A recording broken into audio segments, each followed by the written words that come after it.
Welcome students. Upper PCS exam 2023 जिसका model paper set series हम लोग कर रहे थे और जिस एग्ज़ाम की संभावित तिथि हम 2 जुलाई 2023 मान के चल रहे हैं, उसके लिए हम प्रैक्टिस आज से हमने स्टार्ट कर दी है। और कल इसका मॉडल पेपर का हमने पार्ट 1 अपलोड किया था जिसमें लगभग 50 प्रश्न थे और आज उम्मीद करता हूँ नए 50 प्रश्नों के साथ आगे सीरीज में आपके लिए लेके आता हूँ इसी मॉडल पेपर के क्रम में। ठीक है, तो सीधा हम क्वेश्चन नंबर 51 पे चलते हैं। अब कल का हमारा लास्ट प्रश्न था दंडकरण का विस्तार, ये हम कर चुके थे। और आज का जो हमारा प्रश्न है क्वेश्चन नंबर 51, मैं आप सब लोगों से कहना चाहता हूँ हम Uttarakhand study at the Uttarakhand की ओर से ये सीरीज चलाई जा रही है जिसमें हम लोग लगभग 2 जुलाई से पहले 20 से 25 model paper complete model paper करने वाले हैं। इसका पार्ट 1 अपलोड हो चुका है, वो अगर आपने नहीं देखा है तो पार्ट 1 एक बार जरूर देखें, फिर इसके बाद पार्ट 2 पर आएँ। ठीक है, और एक पार्ट में और कंप्लीट हो जाएगा तो 50-50 क्वेश्चन करके हम लेके चल रहे हैं। तो ठीक है, आज जो पहला प्रश्न हम स्टार्ट करते हैं। देश का प्रथम जूट कारखाना निम्नलिखित में किस स्थान पर स्थापित किया गया? तो मॉडर्न हिस्ट्री का प्रश्न है।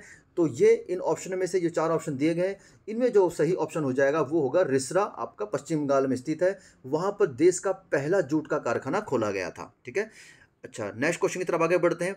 भारत में ऊनी वस्त्र निर्माण के लिए प्रथम आधुनिक कारखाना कहाँ स्थापित किया गया? ठीक है, तो ऊनी वस्त्र निर्माण के लिए जो भारत का प्रथम औद्योगिक कारखाना स्थापित किया गया था वो स्थापित किया गया था कानपुर में। ठीक हो गया, भारत का मैनचेस्टर भी कहा जाता है कानपुर को। ठीक है, मध्य का मैनचेस्टर भी कहा जाता है। ठीक है, और उसके बाद अगला क्वेश्चन है ऑल इंडिया ट्रेड यूनियन की स्थापना निम्नलिखित में किस वर्ष की गई थी? ठीक है, तो लाला लाजपत द्वारा राय द्वारा स्थापित की गई थी ऑल इंडिया ट्रेड यूनियन। तो इसकी स्थापना का जो वर्ष हो जाएगा, इसकी स्थापना का वर्ष हो जाएगा वर्ष 1920 में इसकी स्थापना की गई थी। ठीक है, अगर किसी क्वेश्चन में आपको डाउट होता है या मेरे से आंसर बताने में गलती होती है या मेरे से एक्सप्लेनेशन में गलती होती है, ठीक है, तो आप प्लीज़ उसको अदरवाइज नहीं लेंगे, उसको आराम से आप कमेंट करके बता देंगे। अगर मुझे लगेगा कि मैं उसको और सर्च करके मुझे ज़रूरत है सर्च करने की तो मैं उसको सही आंसर आपको बता दूंगा। ठीक है, भारत में पहली चीनी उद्योग वर्ष 1840 में कहाँ पर स्थापित किया गया? ठीक है, तो भारत का पहला चीनी उद्योग 1840 में यह आपको स्थापित किया गया था बेतिया में। ठीक है, ओके, तो बेतिया कहाँ पर है? बिहार में। ओके, भारत के राष्ट्रीय मार्गों में सबसे लंबा जल मार्ग निम्नलिखित में कौन सा है? ठीक है, तो इनमें अगर आप ऑप्शन देखेंगे तो इलाहाबाद से हल्दिया, ठीक है, ये आपका सबसे लंबा जल मार्ग है। अभी वर्तमान में कुछ ही समय पहले गंगा विलास के नाम से क्रूज सेवा जो प्रारंभ की गई थी वाराणसी से ठीक है, डिब्रूगढ़ आसाम तक के लिए। ठीक है, डिब्रूगढ़ आसाम तक के लिए प्रारंभ की गई थी, जो 51 दिन की यात्रा थी। 28 फरवरी को ये वहाँ पे पहुँचा था। ठीक है, ये कुछ जानकारी है। भारत की पहली इतनी लंबी, विश्व की आप कह सकते हो इतनी लंबी क्रूज सर्विस। ठीक हो गया, आगे देखते हैं। भारत का कांडला पत्तन निम्नलिखित में कौन सी कहाँ पर स्थित है? ठीक है, तो ये आप देख सकते हैं, ये तो इतना तो जानते हैं कि आप ये गुजरात में किसी न किसी खाड़ी पर स्थित है, तो बंगाल तो हो नहीं सकता इसका आंसर। ठीक है, और इसका कच्छ का रण तो आंसर हो नहीं सकता। अब बचा खंबात की खाड़ी और कच्छ की खाड़ी। ठीक है, तो खंबात की खाड़ी नीचे है और खत की खाड़ी ऊपर, जैसे आप ऐसे देखते होंगे ना भारत को, ये इस तरीके से। तो ये जगह कच्छ की खाड़ी, ये हो जाएगी खंबात की खाड़ी। ठीक है, तो इसमें जो सही उत्तर हो जाएगा वो हो जाएगा कच्छ की खाड़ी में कांडला बंदरगाह स्थित है। ठीक है, ओके, आगे देखते हैं हम लोग। इंटरनेशनल सिविल एविएशन ऑर्गेनाइजेशन का मुख्यालय कहाँ पर स्थित है? ठीक है, अब देखिए फिर से डिफरेंट टाइप के क्वेश्चन स्टार्ट हो गए।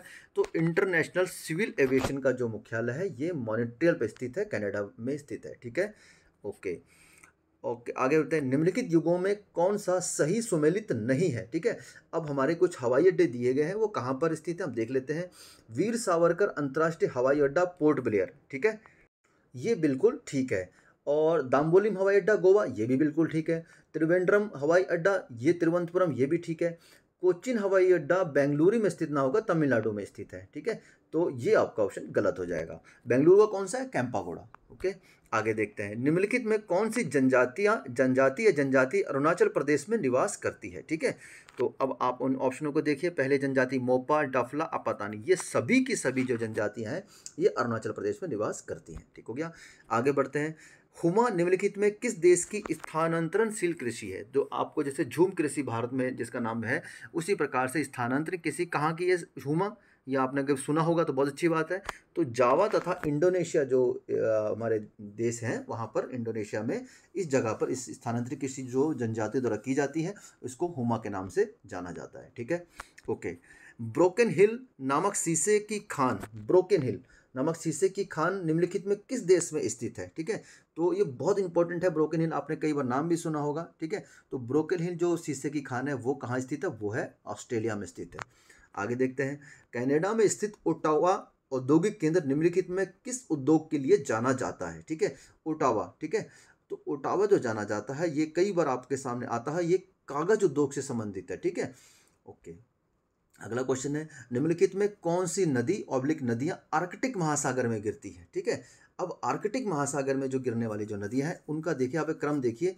ये जो नदियां हैं ना, जैसे आप मान के चलिए, मैं थोड़ा सा आपको यूरोप का हल्का सा टच दे देता हूँ। ये आपका नॉर्वे हो गया। ठीक है, और इधर आपका फिनलैंड। ठीक है, और ये सब नदियां जो यहाँ से रूस का इलाका जो हो गया, तो ये जो नदियां यहाँ पर ओब हो गया, येनेसी हो गया, लीना हो गया, ये नदियां सीधा यहाँ पर ऊपर में आर्कटिक महासागर है, तो यहाँ पे सारी की सारी नदियां गिरती हैं। ठीक हो जाएगा, तो इसका ऑप्शन डी ठीक हो जाएगा। ओके, क्वेश्चन नंबर 64 है, एशिया के संदर्भ में रूस का सर्वोच्च पर्वत शिखर कौन सा है? ठीक है, तो एशिया के संदर्भ में रूस का सर्वोच्च पर्वत शिखर हो जाएगा माउंट स्टालिन को सबसे सर्वोच्च पर्वत शिखर कहा जाता है। ठीक है, देखिए जो माउंट स्टालिन है ना, ये तजाकिस्तान में स्थित है। तो तजाकिस्तान वर्तमान में तो रूस का हिस्सा नहीं है, लेकिन ये क्वेश्चन का संदर्भ लिया है एशिया के संदर्भ में। अभी स्टालिन का नाम स्टालिन नहीं है, स्टालिन का नाम 1993 में कर दिया गया था। ये कर दिया गया था कम्युनिज्म, माउंट कम्युनिज्म कर दिया गया था। इसकी हाइट है 7495 मीटर। पहली चीज़ तो ये हो गई, लेकिन इसका नाम 1993 में कम्युनिज्म करने के बाद वर्तमान में नाम इसका फिर से चेंज किया गया है। ठीक है, तो पुराने नाम भी पूछा जा सकता है और नए नाम भी पूछा जा सकता है। तो वर्तमान में इसका नया नाम क्या है? इमैनी, नोट कर सकते हैं आप, इमैनी इस्माइल इस्माइल ठीक है, समानी पीक। ठीक है, इमेनी इस्माइल समानी पीक, राइटिंग थोड़ी मेरी वैसे ही है, समानी पीक। ठीक है, तो ये इसका वर्तमान नाम है, तो आप स्टालिन के नाम से भी जान सकते हैं। ठीक है, तो ये सब सर्वाधिक रूस की ऊंची चोटी हो जाएगी जब यूएसएसआर था। ठीक है, अभी तो यूएसएसआर टूट चुका है 1991 के बाद से। तो ठीक है, आगे बढ़ते हैं हम लोग नेक्स्ट क्वेश्चन की तरफ। अब फिर से एक बार हिस्ट्री के क्वेश्चन आपके सामने। मार्लेमेंट सुधार के संबंध में निम्नलिखित कथनों पर विचार करिए। ठीक है, तो देखते हैं, इस अधिनियम में पृथक निर्वाचन क्षेत्र की व्यवस्था लाई गई। ठीक है, ये ऑप्शन तो बिल्कुल ठीक हो जाएगा। ओके, आगे देखते हैं, भारतीय सदस्यों को वायसराय की कार्यकारिणी में शामिल किया गया। कुछ हद तक भारतीयों को वायसराय की कार्यकारिणी में प्रतिनिधित्व दिया गया, तो ये इसका ऑप्शन सी ठीक हो जाएगा 65 का। ठीक है, ओके। भारतीय संविधान में संसदीय प्रणाली निम्नलिखित में किस देश से ली गई है? अब पॉलिटिकल के क्वेश्चन आपके सामने चल रहे हैं, तो ये संसदीय जो प्रणाली ली गई है ये ब्रिटेन से ली गई है। ठीक है, तो ब्रिटेन में जैसे हमारे में लोकसभा है और राज्यसभा, तो वहाँ ब्रिटेन में क्या है? हाउस ऑफ कॉमन्स और हाउस ऑफ लॉर्ड। तो हाउस ऑफ लॉर्ड क्या हुआ? राज्यसभा, और हाउस ऑफ कॉमन लोकसभा। तो इस तरीके से आप इसको लेके चल सकते हैं। भारतीय संविधान की किस अनुसूची में पंचायती राज संस्था की शक्तियों एवं विषयों संबंधी प्रावधान है? ठीक है, तो ये तो बड़ा आसान क्वेश्चन हो गया, 11वीं अनुसूची में इसका प्रावधान है।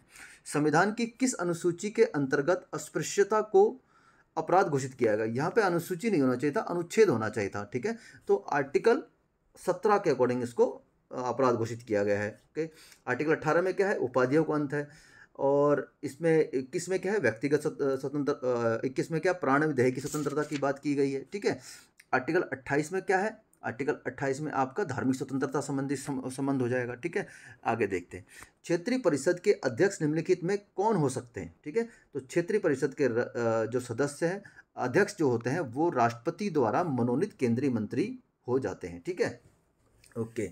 जनरली ये गृह मंत्री ही क्षेत्रीय परिषद की अध्यक्षता करते हैं। ओके, आगे देखते हैं, 6 से 14 वर्ष आयु के बच्चों को निःशुल्क तथा अनिवार्य शिक्षा देने का प्रावधान निम्न में से किस अनुच्छेद के अंतर्गत किया गया है? ठीक है, पहले ये राज्य के नीति निर्धारित तत्वों के आर्टिकल नंबर 45 में निहित था, परंतु वर्तमान में इसको वहां से उठाकर अनुच्छेद 21 के क में डाल दिया गया है। ओके, आगे देखते हैं, समान न्याय एवं निःशुल्क विधिक सहायता देने की व्यवस्था निम्न में से किस अनुच्छेद के अंतर्गत दी गई है? बहुत ही आसान प्रश्न है। ठीक है, तो इसका सही उत्तर हो जाएगा ऑप्शन सी। पॉलिटिक्स के बड़े अच्छे क्वेश्चन है, देखते आगे। नागरिकों के लिए समान सिविल संहिता भारतीय संविधान के किस अनुच्छेद में उद्धृत है? ठीक है, तो वर्तमान में कॉमन सिविल कोड या समान नागरिक संहिता की बातचीत चलती रहती है, तो ये अनुच्छेद 44 में निहित हो जाएगा। ठीक है, ओके। 48 में क्या है? प्राकृतिक पर्यावरण, किसी पशुपालन आदि निहित है। ठीक है, 49 में क्या है, 49 में क्या है कि जो हमारी राष्ट्र स्तर की धरोहर है, इमारतें हैं, उनका संरक्षण हो जाएगा। ठीक है। 50 में क्या है, कार्यपालिका और न्यायपालिका का पृथक्करण हो जाएगा। ठीक है। ओके, आगे देखते हैं। भारतीय संघ की समस्त कार्यपालिका शक्ति निम्नलिखित में किस में निहित है? ठीक है। तो भारत संघ की समस्त कार्यपालिका जो निहित है वो राष्ट्रपति में निहित है। अगर वास्तविक पूछता तो प्रधानमंत्री हो जाता। ओके।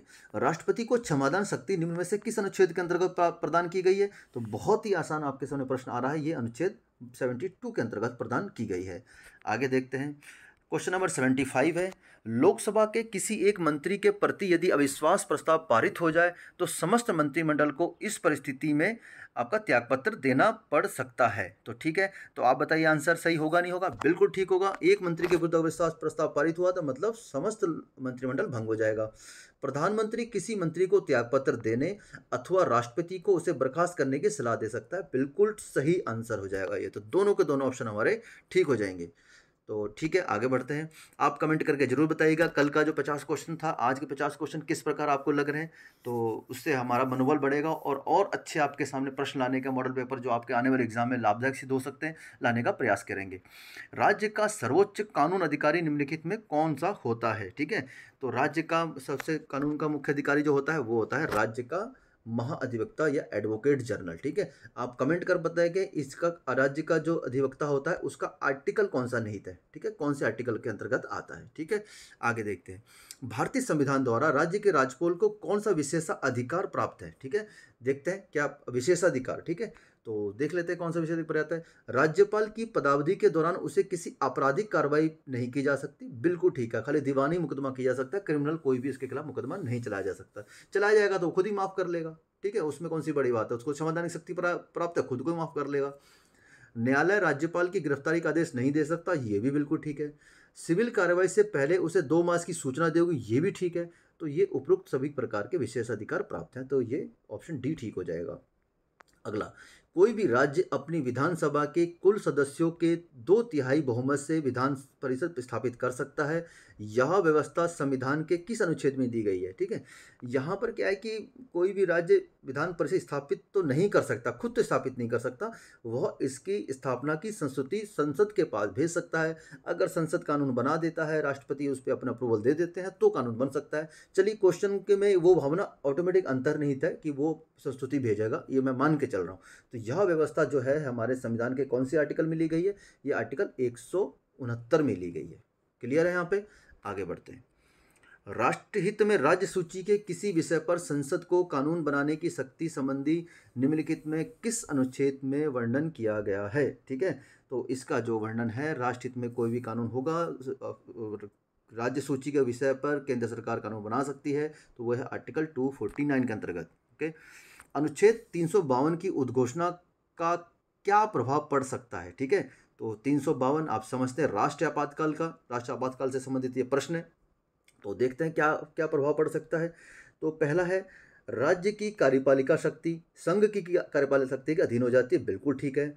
संसद को राज्य सूची के विषय पर कानून बनाने का अधिकार प्राप्त हो जाता है, ये भी बिल्कुल ठीक है। संसद का कार्यकाल 1 वर्ष के लिए बढ़ाया जा सकता है, ये भी ठीक है। ओके, तो ये जो उपयुक्त सभी जो ऑप्शन हो जाएंगे ये सही हो जाएंगे। अनुच्छेद 358 के अंतर्गत आपातकाल की घोषणा होने पर निम्नलिखित में कौन सा मूल अधिकार स्वतः निलंबित हो जाता है? ठीक है, तो आर्टिकल 352 जैसे ही लागू होता है, ठीक है, तो उसके साथ साथ तुरंत ही आर्टिकल जो 19 है वो अपने आप ही लागू हो जाता है। ठीक है, ओके, आगे देखते हैं हम लोग। उत्तराखंड के अर्थ एवं संख्या निदेशालय द्वारा जारी आंकड़ों के अनुसार राज्य की वर्ष 2019-20 में अनुमानित वृद्धि क्या है? ये 1919-20 की ये पूछ रहा है। ठीक है, तो ये आंकड़ा मैं बता देता हूँ, लेकिन आप कोशिश करेंगे कि 21-22 वर्ष 2021-22 का ये आंकड़ा सर्च करके अपने सेव कर सकते हैं। ठीक है, तो देखते हैं अनुमानित वृद्धि जो 19-20 में जो अनुमानित वृद्धि थी वो आपका हो जाएगा 4.30। ठीक है, 4.30। ओके, मैं कमेंट में आपको ये आंकड़ा भी दे दूंगा जो 21-22 में क्या था। ठीक, 21-22 और 22-23 में सारे आंकड़े कमेंट में जरूर बता दूंगा। ठीक है, इसके लिए मेरे को सर्च करना पड़ेगा, एग्जैक्ट मेरे को याद नहीं है। आगे देखते हैं। 20वीं पशुधन गणना के अनुसार उत्तराखंड राज्य में कुल पशुधन की संख्या कितनी है? ठीक है, तो 20वीं पशुधन गणना के अनुसार उत्तराखंड राज्य में कुल संख्या 44.27 लाख है। अगर इस आंकड़े में थोड़ा सा भी इधर उधर है, क्योंकि कभी कभी क्या होता है कि मुर्गी और ये जो कुक्कुट पालन होता है इनको कभी कभी शामिल नहीं किया जाता है, इस प्रकार में आंकड़ों में फेरबदल हो सकता है। आप अच्छे से चेक कर लीजिएगा, क्वेश्चन आपके सामने मैंने दे दिया है, ठीक है।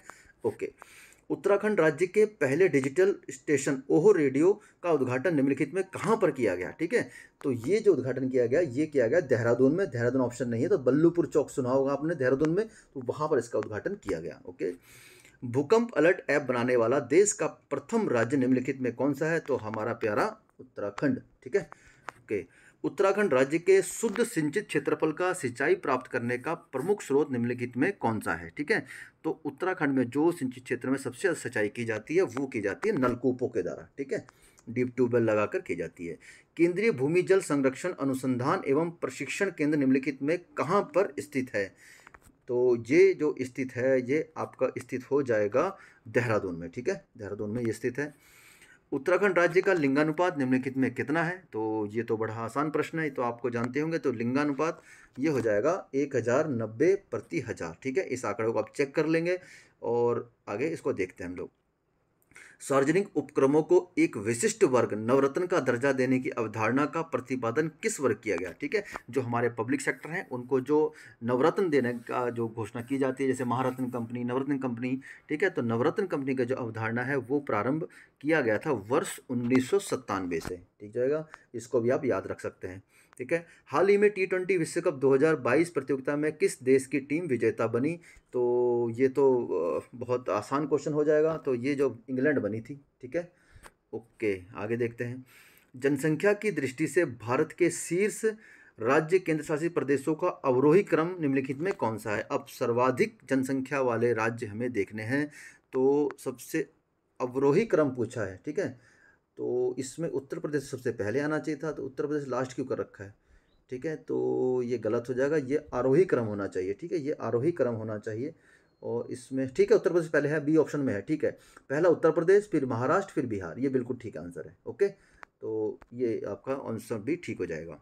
भारत में शीर्ष साक्षरता दर प्राप्त करने वाला राज्य निम्नलिखित में कौन सा है, तो ये तो बड़ा आसान प्रश्न है क्योंकि हर बार पूछा जाता है। तो केरल ये सर्वाधिक साक्षरता प्राप्त करने वाला राज्य है।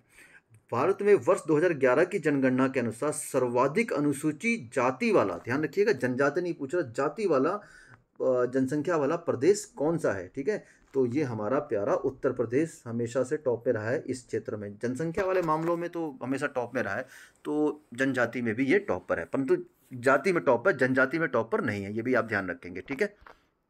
अगला प्रश्न हमारे सामने है, जीव विज्ञान से संबंधित प्रश्न है। बीमारियां दे रखी हैं, उनसे कौन कौन से अंग प्रभावित होते हैं, तो कौन सा सही सुमेलित नहीं है ये हमें निकालना है। टिटनेस से तंत्रिका तंत्र प्रभावित होता है, बिल्कुल ठीक है। हैजा से आंतें प्रभावित हो जाती हैं, बिल्कुल ठीक है। क्षय रोग से फेफड़े प्रभावित हो जाते हैं। गनोरिया से श्वसन तंत्र प्रभावित नहीं होता। गनोरिया बेसिकली एक यौन संचारित जीवाणु संक्रमण है जो उपचार ना किए जाने पर बांझपन का कारण बनता है, ठीक है। तो बांझपन आदि जो समस्या होती है ये आती है गनोरिया से, ठीक है। तो ये आप इसको याद रख सकते हैं। अगला है, निम्नलिखित में कौन सी विषाणु से होने वाली बीमारी है, ठीक है। इनमें हम लोग बड़ा कभी कभी कन्फ्यूज हो जाते हैं। तो यहाँ तो एड्स का हमें पता है, एड्स हो गया, कोविड हो गया, ये सब आपके विषाणु से होने वाली बीमारी हो जाती है। बाकी ये सारी जीवाणु से होने वाले रोग हैं, ठीक हो गया। ओ, एक सेकंड माफ़ करिएगा, सॉरी माफ़ करिएगा, मैं आपको गलत बता बैठा। एड्स भी विषाणु से होने वाला रोग है, चेचक भी विषाणु से होने वाला रोग है, और खसरा भी विषाणु जनित रोग हो जाएगा। तो 1, 2 और 3 टिटनेस जो है वो जीवाणु जनित रोग है, तो ये ऑप्शन ए ठीक हो जाएगा। ओके, चलिए आगे देखते हैं। एग्जाम में ऐसी गलती नहीं करेंगे जो मैंने गलती करी, मैंने सिर्फ एड्स देखा और बाकी ऑप्शन को देखा ही नहीं, तो सीधा विषाणु वाले रोग लगा दिया। तो नीचे हमें ऑप्शन भी देखने हैं, ठीक है। आगे देखते हैं, निम्नलिखित में कौन आनुवंशिक रोग है, ठीक है। तो आनुवंशिक रोग निम्नलिखित से जो हो जाएगा वो है आपका, देखिए, हीमोफीलिया ये भी आनुवंशिक रोग है, डाउन सिंड्रोम ये भी आनुवंशिक रोग है, पटाउ सिंड्रोम ये भी आनुवंशिक रोग है। तो इसका ऑप्शन डी ठीक हो जाएगा, ठीक है। ऑप्शन डी, उपयुक्त सभी ये आनुवंशिक रोग है, ठीक है। क्वेश्चन नंबर 97 है, निम्नलिखित में कौन सा युग्म सही सुमेलित नहीं है, ठीक है। तो सही सुमेलित जो नहीं है वो हमें देखना है। विटामिन का आविष्कारक फंक थे, बिल्कुल ठीक है। स्ट्रेप्टोमाइसिन इसके आविष्कारक बॉक्समैन थे, ये भी ठीक है। डायबिटीज के जो आविष्कारक थे बेंटिंग, वो भी सही थे। और एंटीजन के जो आविष्कारक थे वो थे लैंड स्टीनर, ना कि हनीमैन, ठीक है, लैंड स्टीनर। ओके। अच्छा, चलिए आगे देखते हैं। क्वेश्चन नंबर 98 है, निम्नलिखित युगों में कौन सा सही सुमेलित नहीं है? ठीक है, तो ओंकोलॉजी कैंसर का अध्ययन बिल्कुल ठीक है। सिरेमिक्स चीनी मिट्टी के बर्तन तैयार करने का अध्ययन ये भी ठीक है। हॉर्टिकल्चर फल फूलों का अध्ययन करना ये भी ठीक है। लेकिन एपिग्राफी से क्या होता है, जैसे कि अभिलेखों पत्थर आदि के जो हम अध्ययन करते हैं ना, अभिलेखों पे लिखे हुए जो भी उत्कीर्ण किया जाता है उनका अध्ययन एपिग्राफी कहलाता है। तो ये जो ऑप्शन हो जाएगा गलत हो जाएगा और 98 का हमारा सही आंसर हो जाएगा ऑप्शन डी। ठीक है, 99 नंबर क्वेश्चन है, सेकंड लास्ट क्वेश्चन है आज के सेशन का। ये भी आपका जीव विज्ञान संबंधित है। प्रोटीन द्रव्य जीव द्रव्य एवं ऊतकों के निर्माण में भाग लेता है। ठीक है, बिल्कुल ठीक है, प्रोटीन द्वारा जीव द्रव्य ऊतकों का निर्माण होता है। आवश्यकता पड़ने प्रोटीन शरीर को ऊर्जा देता है, ये भी बिल्कुल ठीक है, सारा काम ही प्रोटीन से ही होता है। तो ये दोनों के दोनों ऑप्शन ठीक हो जाएंगे। ओके, अब आज के सेशन का मैं लास्ट प्रश्न लेके चल रहा हूँ, क्योंकि नेक्स्ट सेशन में फिर से मैं 50 करने। तो देखते हैं 50वां 100वां नंबर प्रश्न आज हमारा कौन सा है। मनुष्य की इच्छा शक्ति का जागृत होना मस्तिष्क के किस भाग से क्रियान्वित होता है? जो हमारा सेरिब्रम होता है ना, पहला भाग, ठीक है, अगर मस्तिष्क का भाग होता है सेरिब्रम, ये मेमोरी, आईक्यू लेवल, जिज्ञासा, थिंकिंग पावर, इच्छा शक्ति आदि का जागृत होना सेरिब्रम का काम है। थैलेमस से क्या होता है, बाहरी वातावरण का ज्ञान, जैसे ठंडा गर्मा चोट आदि का ज्ञान हो रहा है। कोई आपको पीठ पे मार रहा है तो वो चोट है या शाबाशी है, तो वो भी ज्ञान होना, वो हमारे दिमाग को सिग्नल कौन समझता है, थैलेमस वाला पार्ट समझता है। हाइपोथैलेमस ये सबसे बेकार पार्ट होता है, आप मान के चलिए, आपको प्यार दोस्ती दुश्मनी सब आपको ये ज्ञान करा देता है। ठीक है, प्रेम घृणा आदि का ये एहसास दिलाता है। पढ़ाई करते करते आपको किसी की याद आ जानी, ठीक है, तो उसको वो सब आपको याद दिलाता ही है। ठीक है, ओके। और जो मेडुला ऑब्लेंगेटा होता है ये पश्च मस्तिष्क का भाग होता है, ये अनैच्छिक पेशियों के कंट्रोल के लिए होता है। ठीक है, तो इसका जो सही उत्तर हो जाएगा ये हो जाएगा सेरिब्रम। तो ठीक है, ये आज का मैं लास्ट प्रश्न लेके चल रहा हूँ। फिर उसके बाद हम 101 नंबर प्रश्न से लेकर 150 नंबर प्रश्न तक बढ़ेंगे, जिससे हमारा ये मॉडल पेपर सेट का पहला कंप्लीट हो जाएगा, मॉडल पेपर। और इसके बाद फिर 2 3 4 करके ऐसे हम लगभग आपके एग्ज़ाम से पहले काफ़ी हद तक बहुत प्रैक्टिस कर लेंगे। ठीक है, तो आपके सहयोग के लिए बहुत बहुत धन्यवाद। ठीक है, और बने रहिए स्टडी एट द उत्तराखंड के साथ। मिलते हैं नेक्स्ट वीडियो में, तब तक के लिए जय हिंद।